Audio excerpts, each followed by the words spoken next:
ತಲೆಮಾಂತರಗಳಿಂದ ಕೇಳುತ್ತಾ ಬಂದಿರುವ ಮತ್ತು ಮುಂದಿನ ತಲೆಮಾರು ಕೇಳಲೇಬೇಕಿರುವ ಕಥೆ ಪುಣ್ಯಕೋಟಿಯ ಕಥೆ.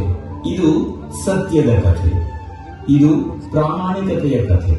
ಪುಣ್ಯಕೋಟಿ ಕಥೆಯಲ್ಲಿ ಬರುವ ಸೌಮ್ಯ ಸ್ವಭಾವದ ಸಾತ್ವಿಕ ಗೋವು ಪುಣ್ಯಕೋಟಿ. ಕ್ರೂರ ವ್ಯಾಘ್ರನ ಆಕ್ರಮಣಕ್ಕೆ ತುತ್ತಾಗಿ ತನ್ನ ತಾಳ್ಮೆ, ಸಹನೆ ಮತ್ತು ಸತ್ಯ ನಿಷ್ಠೆಯಿಂದ ದುರುಳ ವ್ಯಾಘ್ರನ ಮನಸ್ಸನ್ನು ಪರಿವರ್ತಿಸುವ ಕಥೆ ಈ ಪುಣ್ಯಕೋಟಿಯ ಕಥೆ. ಪ್ರಾಮಾಣಿಕತೆ ಮತ್ತು ಸತ್ಯ ಪರತೆಯ ಮಹತ್ವವನ್ನು ಸಾರುವುದು ಈ ಹಾಡಿನ ಮುಖ್ಯ ಹಂದ. ಹೃದಯವನ್ನು ಆರ್ದ್ರಗೊಳಿಸುವ ಈ ಸತ್ಯ ಪರತೆಯ ಕಥೆಯನ್ನು, ಸಾತ್ವಿಕ ಗೋವು ಪುಣ್ಯಕೋಟಿಯ ಕಥೆಯನ್ನು ಹೇಳುವ ಈ ಗೋವಿನ ಹಾಡನ್ನು ಈಗ ಕೇಳೋಣ ಬನ್ನಿ. ಧರಣಿ ಮಂಡಲ ಮಧ್ಯದೊಳಗೆ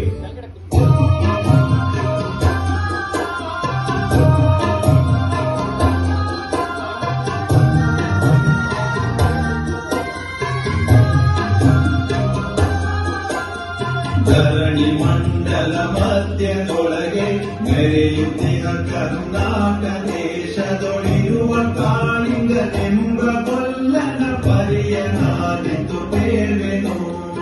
ಉದಯ ಕಾಲದೊಳೆತ್ತು ಕೊಲ್ಲನು ನದಿಯ ಸ್ನಾನವ ಮಾಡಿಕೊಂಡು ಮೊದಲಿ ತಿಲಕವ ಹಣೆಯೊಳಿಟ್ಟು ಚತುರ ಶಿಕೆಯನ್ನು ಹಾಕಿದ.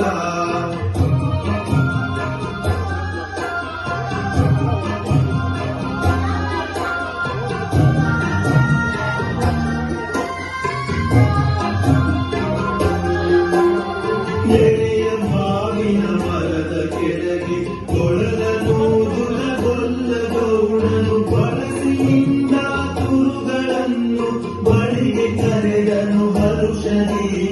ಕೊಲ್ಲ ಕರೆದ ಧ್ವನಿಯ ಕೇಳಿ ಎಲ್ಲ ಹಸುಗಳು ಬಂದು ನಿಂತು ಚೆಲ್ಲಿ ಸೂಸಿ ಹಾಲು ಕರೆಯಲು ಅಲ್ಲಿ ತುಂಬಿತು ಬಿಂದಿಗೆ.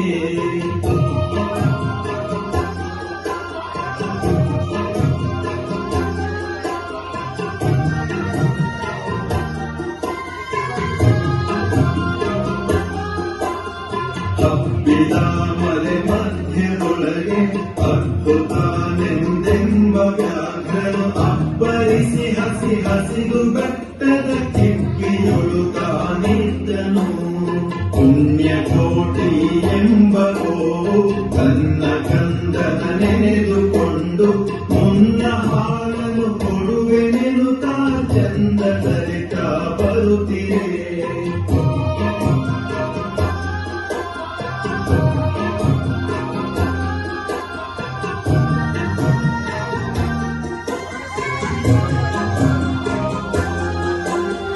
ಹಿಂದೆ ನಗೆ ಆಹಾರ ಸಿಕ್ಕಿತು ಎಂದು ಬೇಗನೆ ದುಷ್ಟ ವ್ಯಾಘ್ರನು ಬಂದು ಬಳಸಿ ಅಡ್ಡ ಕಟ್ಟಿ ನಿಂದನಾಗುಳಿಯಾಯನು.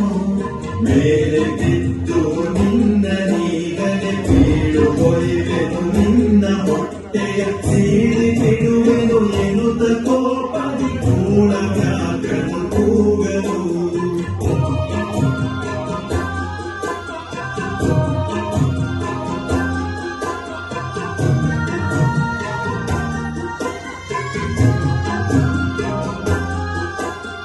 ಒಂದು ದಿನ ಕೇಳು ತಂದನಿರುವನು ತೊಟ್ಟಿಯೊಳಗೆ.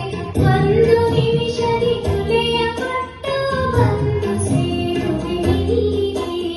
ಹಸಿದ ವೇಳೆಗೆ ಸಿಕ್ಕಿದೊಡವೆಯ ವಶವ ಮಾಡದೆ